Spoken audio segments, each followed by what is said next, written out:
Juru bicara pemerintah untuk penanganan wabah virus corona, Ahmad Yuryanto, mengatakan bahwa telah ditemukan kasus pasien yang positif corona kemudian dinyatakan negatif alias sembuh. 2 dari total 19 pasien corona dinyatakan negatif setelah dilakukan pemeriksaan lanjutan. Pasien yang dinyatakan negatif tersebut yakni kasus 06 yang merupakan ABK Diamond Princess. Selain kasus 06, mereka yang dinyatakan negatif setelah menjalani perawatan insentif di rumah sakit yakni kasus nomor 14. Dia dinyatakan negatif setelah 3 hari perawatan di rumah sakit.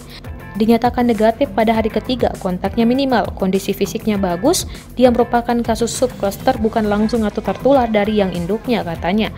Meski dinyatakan negatif, kedua pasien corona tersebut tidak langsung pulang atau keluar dari rumah sakit. Kedua pasien tersebut akan menjalani pemeriksaan kedua pada 2 hari mendatang.